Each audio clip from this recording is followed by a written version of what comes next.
Corría el mes de junio de 1943. Las tropas soviéticas cavaban día y noche en la provincia de Kursk, preparando los emplazamientos de fuego para repeler la ofensiva hitleriana a gran escala y luego contraatacar, cambiando así de una vez para siempre el carácter de los combates en el frente del este. De ahí en adelante, los alemanes ya no serían capaces de lanzar ofensivas a gran escala. Los hitlerianos no tenían ni idea de que el éxito de los soviéticos fue logrado gracias a que tenían un as bajo la manga, un ario ideal profundamente infiltrado en su retaguardia. Se llamaba Nikolai Ivanovich Kuznetsov, un agente soviético que no solo dominaba perfectamente varios dialectos del alemán, sino que estudió a su enemigo de los pies a la cabeza, riéndose en la cara a la muerte. Los comunicados oficiales que homenajean las hazañas de Kuznetsov suelen ser breves y concisos. Es entendible, muchos archivos que guardan la historia de sus proezas todavía están lejos de ser desclasificados. Por tanto, a la hora de enumerar los logros de Nikolai Ivanovich, todo puede encajar en un solo párrafo. Empero, la lista de méritos solo sirve para una placa conmemorativa cerca de un monumento dedicado a Kuznetsov. Detrás, como siempre, hay una historia humana. Eso sí, en aquellos tiempos, seguir siendo humano era extremadamente difícil. Nikolai Kuznetsov nació en 1911 en el boscoso y perdido rincón de lo que era la gobernación de Perm del Imperio Ruso, a poco más de 200 kilómetros de la ciudad de Yekaterinburgo. Cuando ya finalizaba sus estudios en una escuela técnica, tuvo que empezarlo todo desde cero, tras ser calumniado por supuestamente ocultar su procedencia de una familia de campesinos relativamente acaudalada. Ya durante los años de aprendizaje, el futuro agente Kuznetsov se destacaba por sus singulares dotes lingüísticas. El idioma con el que trabó más amistad fue el alemán. Si bien a lo largo de su vida nunca cesó de mejorar sus aptitudes, quien le dio el primer impulso fue una profesora que se había graduado en Suiza. Igual aprovechaba cualquier contacto con los germanohablantes que estuvieron al alcance de su mano. Así, en las clases de taller, hablaba con un profesor que era un exprisionero capturado en la Primera Guerra Mundial, al tiempo que pasaba frecuentemente por una farmacia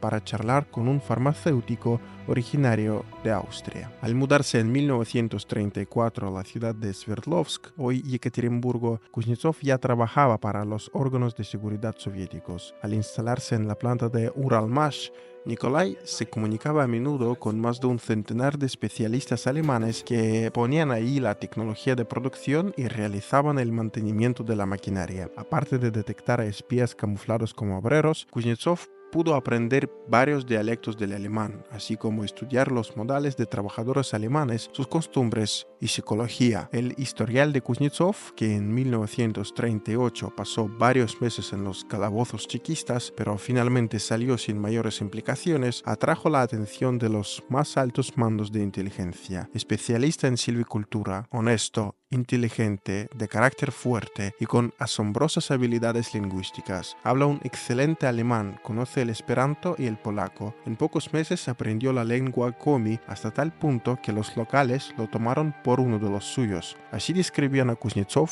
los que le conocían de cerca. Empero, una serie de cumplidos no bastaban para obtener luz verde para una promoción, por lo que la jefatura hizo una especie de examen lingüístico a Kuznetsov. La mejor evaluación no fue un sobresaliente, sino la reseña de un agente soviético que acababa de volver de Alemania. Habla como si fuera un berlinés nativo. Quedé con Kuznetsov para mañana y vino a mi casa. Cuando pisó el umbral me quedé asombrado. Un auténtico ario. Más alto que la media, esbelto, delgado pero fuerte, rubio, nariz recta, ojos azul grisáceo, y tenía un porte fino como si fuera un militar. Y este era un leñador de los Urales. Resumía su cita con Kuznetsov Leonid Reichmann, uno de los jefes del aparato central de contrainteligencia del Comisariado del Pueblo para Asuntos Internos. más conocido como NKVD. Tras este éxito, Kuznetsov, quien actuaba bajo el alias de Kolonist, aterrizó en Moscú. Siendo un agente súper secreto, su misión principal radicaba en trabar amistades con empleados de embajadas extranjeras para descubrir a espías infiltrados, principalmente entre los enviados del Tercer Reich. Interpretar el papel de un alemán no le costaba mucho a Kuznetsov. Pasó años preparándose para esta caza, conociendo ya casi todos los hábitos de sus blancos. Con el inicio de la Gran Guerra Patria, Kolonist, que se había estado preparando para ser enviado al exterior, abarrotó a la jefatura con peticiones para que le enviaran a luchar en el frente o en la retaguardia de las tropas invasoras alemanas en nuestro suelo. Empero, Kuznetsov nunca llegó al frente e incluso en los momentos más dramáticos, con los hitlerianos literalmente a puertas de Moscú, los mandos mantenían a Nikolai Ivanovich fuera de los combates. Este se indignaba y rabiaba por poder entrar en las trincheras enemigas, pero la pura lógica sugería a Kolonist para otras tareas. Así, fue alistado en una unidad especial comandada por el legendario agente Pavel Sudoplatov, quien supervisaba los preparativos del grupo que sería lanzado a la retaguardia alemana. En aquellos días, Kuznetsov bregó día y noche, estudiaba cuidadosamente su leyenda, pulía sus dotes de observación, orientación sobre el terreno, saltos en paracaídas, cifrado, así como practicaba con diversos tipos de armas, tanto soviéticas como alemanas. La preparación incluía también el análisis de la estructura y la organización de la Wehrmacht, sus estatutos, rangos, insignias, condecoraciones de todas las ramas del ejército, la policía y las SS. A finales de julio de 1942, Kuznetsov fue incluido en el destacamento de sabotaje Pobedители, vencedores en español, bajo el comando de Dmitry Medvedev. La guerra para liberar a nuestra patria de la escoria fascista exige sacrificios. Inevitablemente hay que derramar mucha sangre para que nuestra amada patria florezca y se desarrolle y para que nuestro pueblo viva libremente. Para derrotar al enemigo, nuestro pueblo no escatima lo más preciado, su vida. Los sacrificios son inevitables y quiero decirle francamente que hay muy pocas posibilidades de que regrese con vida. Es casi al 100% que tendré que hacer el último sacrificio y voy a hacerlo con toda calma y conscientemente porque soy profundamente consciente de que estoy dando mi vida por una causa santa y justa, por el presente y el floreciente futuro de nuestra patria, escribía Kuznetsov en una carta a su hermano que debería ser abierta solo tras su muerte. El 25 de agosto de 1942, Nikolai Kuznetsov saltó en paracaídas en lo profundo de la retaguardia enemiga, más concretamente en los bosques de Sarne, en la provincia ucraniana de Rovno, cerca de la ciudad homónima, convertida en la capital de facto de Ucrania y sede de la administración hitleriana conocida como Reichskommissariat. Apareció en la ciudad como Paul Wilhelm Siebert, Oberleutnant del 230º Regimiento de la 76ª División de Infantería, con 2 cruces de hierro y la medalla por la marcha invernal hacia el este. Pronto, Paul Siebert logró colarse en las filas de los oficiales alemanes sin levantar sospechas, procediendo a recabar toda información valiosa que pudiera ayudar a infligir pérdidas al enemigo. En noviembre de 1942 llegó un telegrama desde Moscú que apuntaba a datos de inteligencia de que la sede de campaña de Hitler se hallaba en Ucrania. El destacamento de partisanos tenía que averiguar su ubicación concreta. Al analizar la situación, el grupo concluyó que el cuartel general conocido como Werwolf se ubicaba cerca de la ciudad de Vinnytsia. Para encontrar la ubicación de Werwolf, Kuznetsov leía de cabo a rabo la prensa hitleriana en el territorio ocupado. En particular, llamaban la atención los reportes sobre conciertos de ópera en Vinnytsia a los que asistían el Reichsmariscal Hermann Göring o el mariscal general de campo Wilhelm Keitel, el hombre que en mayo de 1945 firmaría el acta de rendición. ¿Qué buscaban esos dos dirigentes en una ciudad relativamente pequeña como Vinnytsia? Pronto, Kuznetsov, que había trabado amistades entre los que servían en el Reichskommissariat de Ucrania, supo de uno de sus compañeros de combate que el Reichsführer Heinrich Himmler debía estar en la ciudad, lo que hacía pensar lo siguiente: Hitler estaba cerca. A mediados de diciembre, Kolonist y sus camaradas emprendieron una audaz misión en la carretera entre Kiev y Lvov para capturar a unos oficiales que portaban un portafolios que confirmaron las conjeturas del grupo. El cuartel general de Hitler se ubicaba cerca de Vinnytsia.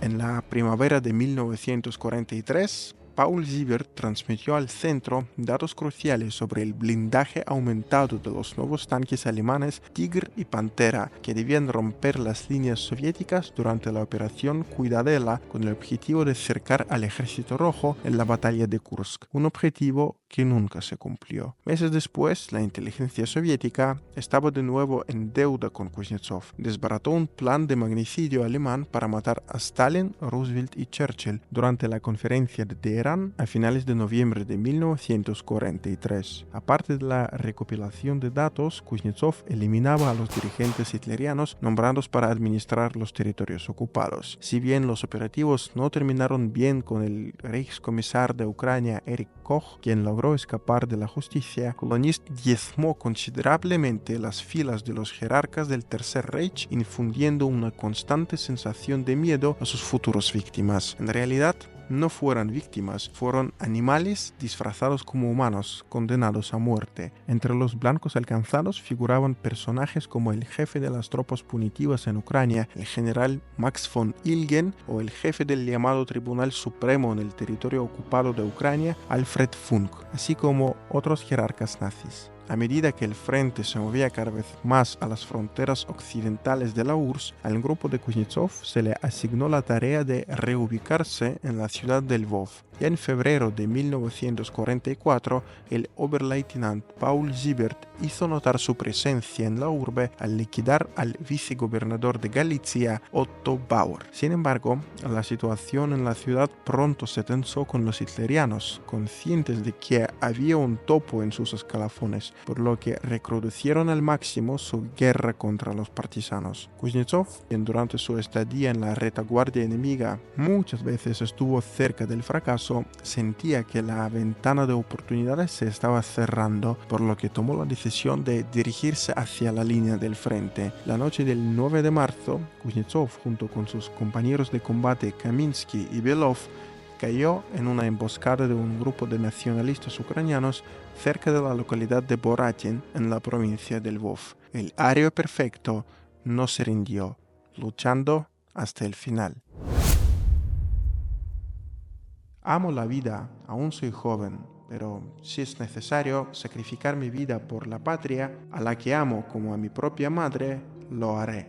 Que los fascistas sepan de lo que es capaz un patriota ruso y un bolchevique, que sepan que es imposible conquistar a nuestro pueblo como es imposible apagar el sol, para ser leído solo después de mi muerte, el 24 de julio de 1943. Kuznetsov. Quizá uno de los episodios que resuma mejor el inquebrantable empeño de Kolonist a su causa es la forma en la que sale su nombre en una orden del Soviet Supremo de la URSS que le concede el título de Héroe de la Unión Soviética a título póstumo. En una nota fechada el 5 de noviembre de 1944, el areo blanco, a diferencia del resto de los condecorados, figura sin rango. La inscripción dice solamente Nikolai Ivanovich Kuznetsov. El mundo no debería saber más. El nombre de Paul Siebert habla por sí solo, siendo sinónimo de una impecable labor de inteligencia.